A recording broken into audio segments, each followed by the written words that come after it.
जी शुक्राना गुरु जी, अनंतम शुक्राना हमारे गुरु जी महाराज का। ओम नमः शिवाय, शिव जी सदा सहाय। ओम नमः शिवाय, गुरु जी सदा सहाय। शुक्राना अनंतम शुक्राना। जय गुरु जी। आज शिव पुराण में अब हम पढ़ रहे हैं चैप्टर नंबर 10, जिसमें कामदेव जो है अपने लोक को चले जाते हैं और सती माता का जन्म होता है।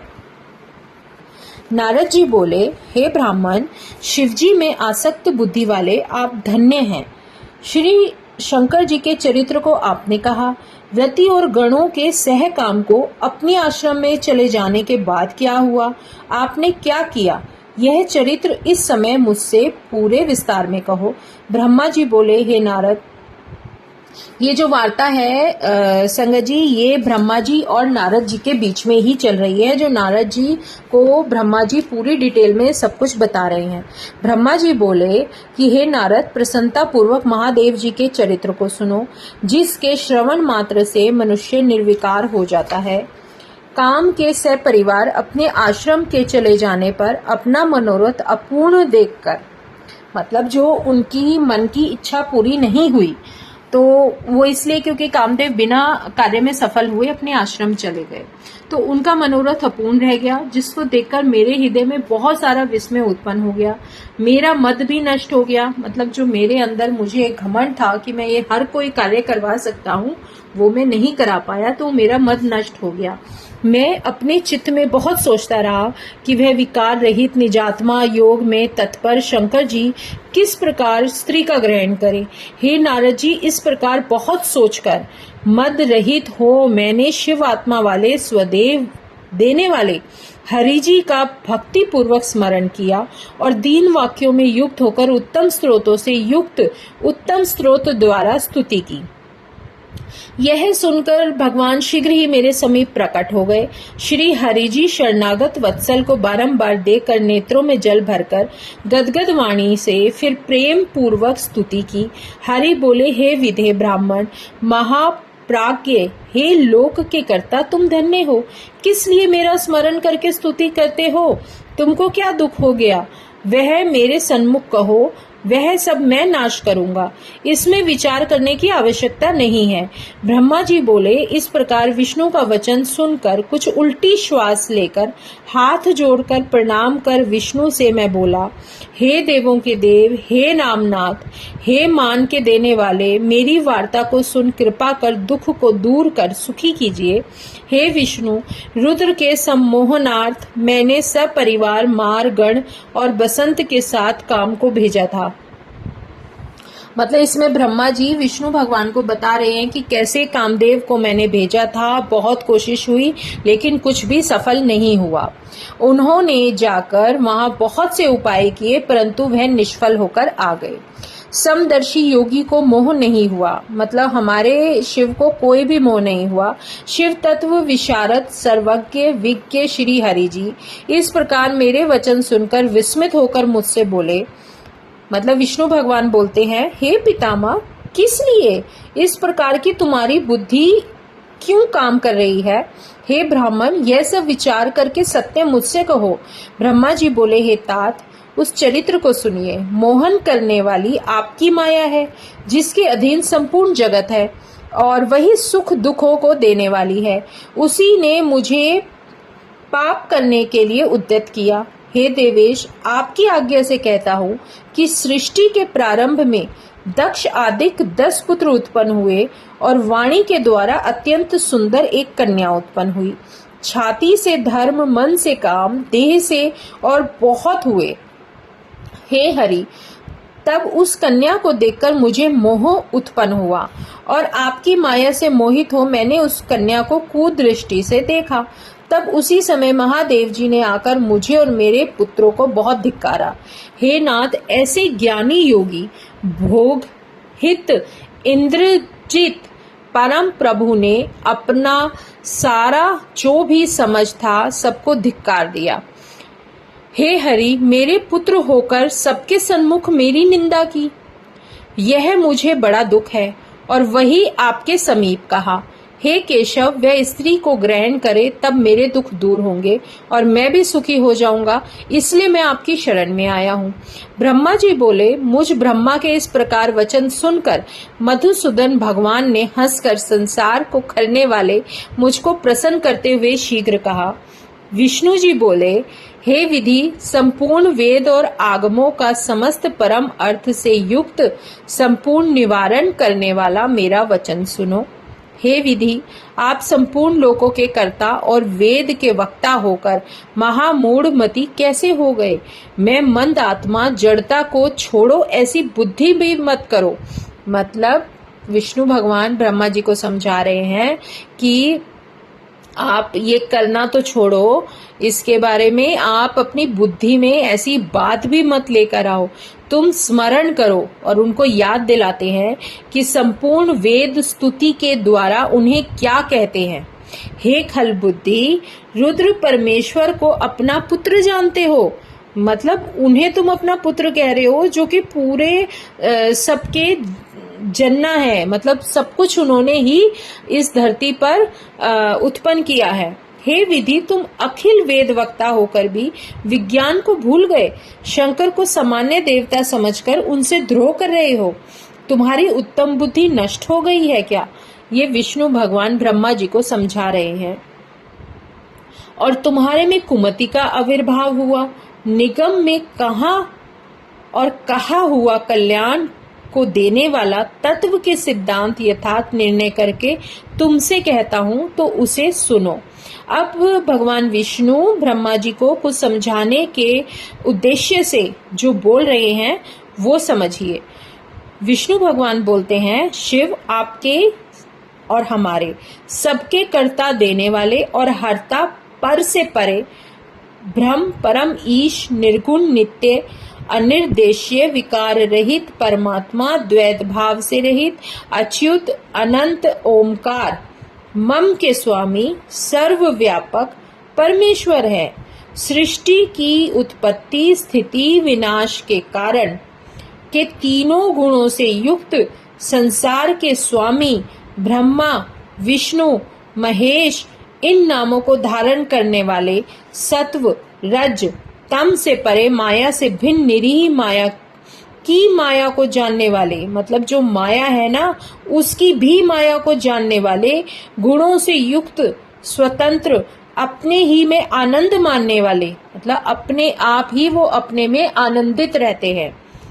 निर्विकल्प अपने ही में रमण करने वाले, निर्द्वंद भक्त के अधीन, मतलब अपने भक्तों के अधीन रहते हैं।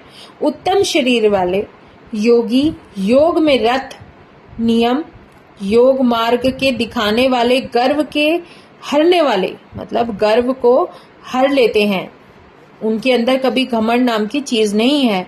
संपूर्ण लोकों के पति, जितने भी लोग हैं सबके पति, सदैव दीन पर प्रसन्न होने वाले, हमेशा अपने दीन पर खुश होकर रहते हैं, प्रसन्न रहते हैं। इस प्रकार के जो स्वामी हैं उन्हें तुम पुत्र मानते हो। उस शक्ति को तुम पुत्र का नाम कैसे दे सकते हो?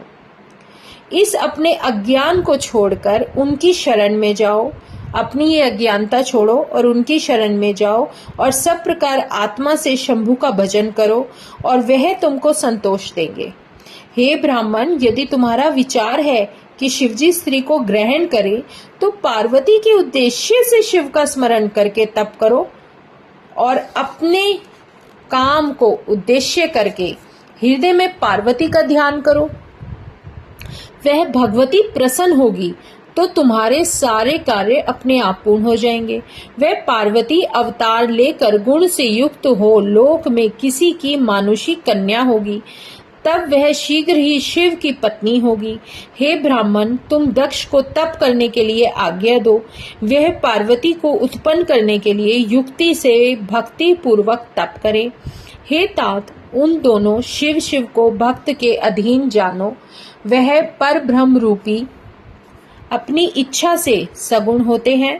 ब्रह्मा जी बोले, यह कहकर उसी क्षण अपने प्रभु ईश शिव का स्मरण करके उनकी कृपा से ज्ञान को पाकर मुझसे बोले, विष्णु बोलते हैं, समझाते हैं, हे विधि, उनकी इच्छा से उत्पन्न हुए हम दोनों के प्रार्थना करने पर शंकर जी ने जो वचन कहे थे उसको याद करो, उनका स्मरण करो।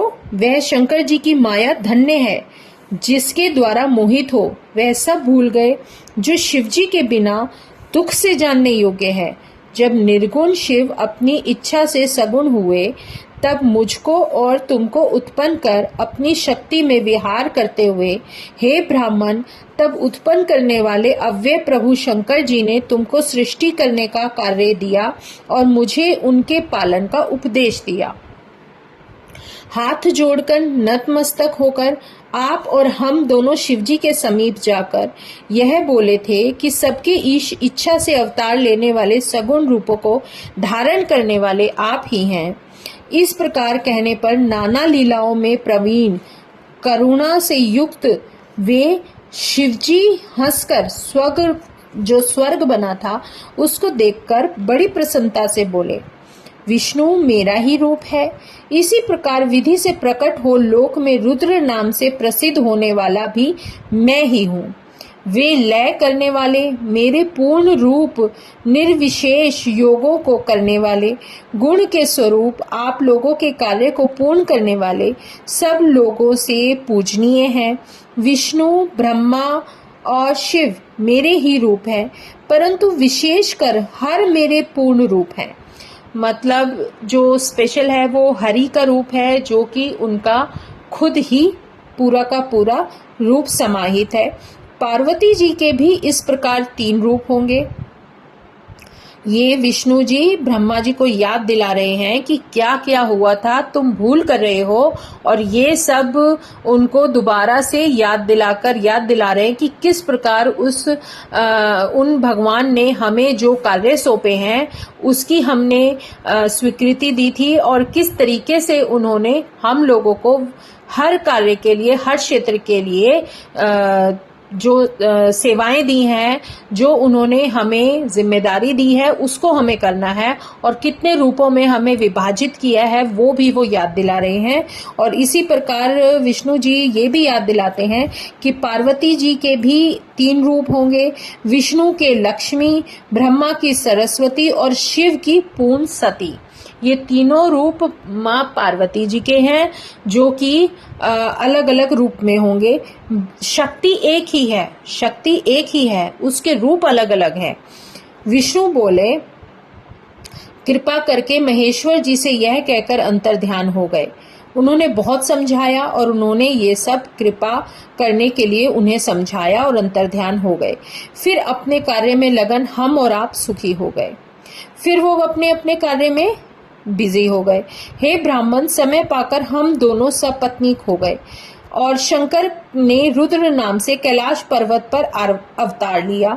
उन्होंने रुद्र नाम से लिया, मतलब जो शिव हैं, जो महाशिव हैं, उनका एक रूप रुद्र के नाम से है, जो कि कैलाश पर्वत पर रहते हैं, जिनको हम शिव के नाम से जानते हैं। अब उनके उत्पादनार्थ यत्न करो, जिसमें प्रजेश दक्ष के यहाँ सती नाम से शिवा पार्वती अवतार ले।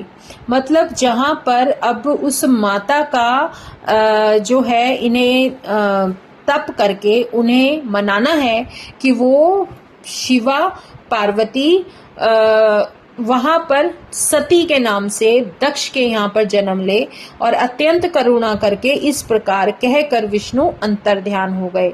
और जितनी भी करुणा थी, जितने दिल से उन्होंने ये सब समझाया और सबको समझाकर वो अंतर्ध्यान हो गए। तब मैं मतलब ब्रह्मा, तब मैं अहंकार से मुक्त होकर बहुत अधिक प्रसन्न हुआ। तब मैं उस अहंकार से निकल गया जो मेरे अंदर उत्पन्न हो गया था, जब भगवान ने, मतलब ब्रह्मा जी को बुरा इस बात का लगा था, जो हमने अभी पिछले पाठ में पढ़ा, उन्हें इस बात का बुरा लगा कि जब किसी कारणवश ब्रह्मा जी के शरीर से जो शक्तियां उत्पन्न हुई थी, उसमें एक कन्या भी उत्पन्न हुई थी, जिसको देखकर उनके मन में वो भाव उत्पन्न हो गए थे, और वो भी उनकी गलती नहीं थी, वो कामदेव के उत्पन्न होने की वजह से सब कुछ कारण बने थे। लेकिन उस समय भगवान महाशिव जो हमारे होते हैं वो ब्रह्मा जी को और उनके पुत्रों को, उन सब को बहुत अच्छी तरह से डांट लगाते हैं कि यह कार्य गलत है, क्योंकि सही गलत सब भगवान शिव जानते हैं, महाशिव जानते हैं। इसीलिए ब्रह्मा जी को वो बात गलत लगी कि मुझे इस प्रकार डांटा और मेरा अपमान किया, इसलिए उनके अंदर एक अहंकार हो गया और उनके अंदर अहंकार के कारण ही उन्होंने कामदेव को वो जिम्मेदारी दी, सौंपी, उन्हें आज्ञा दी कि तुम जाकर कोई भी किसी भी तरीके के बाण चलाओ और हमारे जो महाशिव हैं उनके मन में ऐसे भाव उत्पन्न करो कि वो भी विवाह कर लें।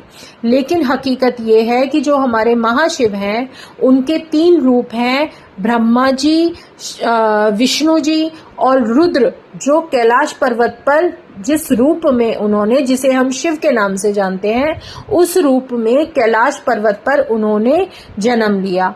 वो जो उनके अलग अलग अवतार हैं, ये 3 अवतार हैं, ये तीनों शक्तियां ही महाशिव के अंदर की ही समाहित शक्तियां हैं, इसलिए ये शक्तियां अलग नहीं हैं, ये सब एक ही ज्योति है। तो यही सब समझाया गया है। शिव पुराण का 10th चैप्टर अब कंप्लीट है। शुक्राना गुरुजी, अनंतम शुक्राना। ओम नमः शिवाय, शिवजी सदा सहाय। ओम नमः शिवाय, गुरुजी सदा सहाय। शुक्राना, अनंतम शुक्राना।